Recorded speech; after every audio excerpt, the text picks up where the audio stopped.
Bismillahirrahmanirrahim. Əziz müsəlmanlar, Həzrət Peyğəmbər buyurmuşdu: hər kəs bu ayda, Ramazan ayında öz kobud xasiyyətini düzəltmiş olarsa, qiyamət günündə Sirat körpüsündən hamının ayağı büdrədiyi bir halda həmin şəxsin ayağı büdrəməz və Sirat körpüsünü rahatlıqla keçər. İmanı kamil, tam olan insanlar və möminlər o şəxslərdirlər ki, onların gözəl xasiyyətləri olmuş olsun. İnsanlar dünyaya müxtəlif cür doğulurlar. Kimisi qara dinməz, kimisi gözəl xasiyyətli, kimisi tünd xasiyyətli, bəziləri isə bəd əxlaqlı və pis xasiyyətli olurlar. Elə deyil ki, bütün insanların içərisində gözəl xasiyyət anadan gəlmə olmuş olsun, xeyr. Amma bu gözəl xasiyyəti insan iktisab edərək, ələ gətirərək, öz üzərində çalışaraq, Ramazan ayında Allaha daha yaxın olaraq və öz xasiyyəti üzərində işləyərək ələ gətirə bilər. Bu mümkündür. Odur ki, əməl tərəzzisində ən ağır şey hesablanacaq insanın gözəl xasiyyətidir.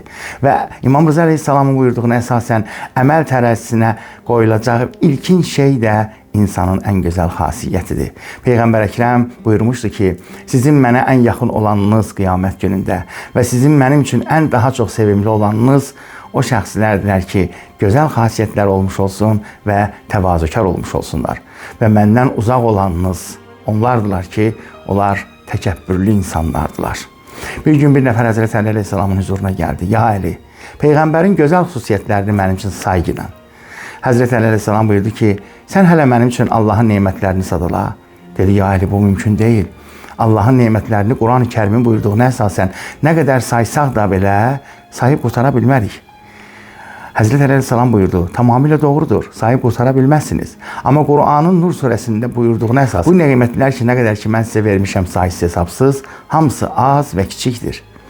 Sən bir halda ki, məndən az və kiçik bir şey haqqında soruşuram, saya bilmirsənsə, mən sənin üçün Peyğəmbər Əkrəmin barəsində ki, Allah Teala onun gözəl xasiyyətini əzəmətli adlandırıbdır və çox böyük adlandırıbdır Quran-ı Kərimdə, nə cür sayıb qurtara bilim?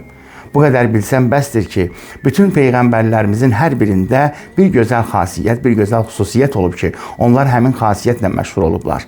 Lakin bu gözəl xüsusiyyətlərin hamısı bizim Peyğəmbərimizin vasitəsilə kamilləşib və hədəfə yetibdir. Belə ki, bizim Peyğəmbərimizdə isə bütün Peyğəmbərlərimizdə olan gözəl xüsusiyyətlərin hamısı özündə cəmləşib və Peyğəmbərimizdə izhar olmuşdur. Ramazan ayında çalışaq, xasiyyətimizi düzəltək, gözəl xasiyyətli, mülayim rəftarlı olaq inşallah.